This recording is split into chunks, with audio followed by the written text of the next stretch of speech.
ನಮಸ್ತೆ ವೀಕ್ಷಕರೇ, SGR 5 news ಕನ್ನಡಗೆ ಸ್ವಾಗತ. ನೀವು ನೋಡ್ತಿದ್ರ ಮುದ್ದೇಬಿಹಾಳ ಸುದ್ದಿ. ನಾನು ಅನಿತಾ. ಚಾಲಕನ ನಿಯಂತ್ರಣ ತಪ್ಪಿ ಮನೆ ಕಡೆ ನುಗ್ಗಿದ ಬಸ್. ಮುದ್ದೇಬಿಹಾಳ ತಾಲೂಕಿನ ಹಿರೇಮುರಾಳ ಗ್ರಾಮದ ಹತ್ತಿರ ಚಾಲಕನ ನಿಯಂತ್ರಣ ತಪ್ಪಿ KSRTC ಬಸ್ ಮನೆ ಕಡೆ ನುಗ್ಗಿದ ಘಟನೆ ಮುದ್ದೇಬಿಹಾಳ ತಾಲೂಕಿನ ಹಿರೇಮುರಾಳ ಗ್ರಾಮದಲ್ಲಿ ನಡೆದಿದೆ. ಈ ಬಸ್ ಮುದ್ದೇಬಿಹಾಳದಿಂದ ನಾಲತ್ತವಾಡಕ್ಕೆ ತೆರಳುತ್ತಿದ್ದ ಸಾರಿಗೆ ಬಸ್ ಇದಾಗಿದ್ದು, ಚಾಲಕನ ನಿಯಂತ್ರಣ ಸಿಗದೆ ಮನೆ ಕಡೆ ನುಗ್ಗಿದೆ. ಈ ಅನಾಹುತ ಅಪಘಾತದಿಂದ ಹತ್ತಿರದ ಮನೆಯವರು ಪರಾರಿಯಾಗಿದ್ದಾರೆ.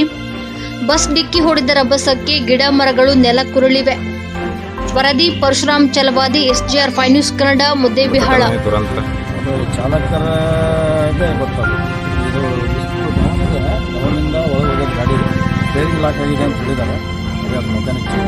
ತಾವು ಬಂದು ಭೇಟಿ ನೀಡಿದ ಮೇಲೆ ಗೊತ್ತಾಯ್ತು ಏನಾಗಿದೆ ಘಟನೆ ಅಂತ.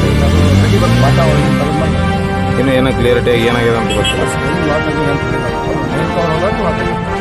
ಮೇನ್ ಕವರ್ ಕಟ್ಟಾದ್ರೆ ಸರ್ ಡ್ರೈವರ್ ಈ ಥರ ಮೇನ್ ಕವರ್ ಕಟ್ಟಾಗಿದೆ ಅಂತ ಹೇಳಿ ಏರ್ ಖಾಲಿ ಆಗಿದ್ದು ತಿಳಿಸಿದ್ದಾರೆ, ಅದನ್ನು ಮಾಡಿದ್ದಾರೆ ಕೆಲಸ.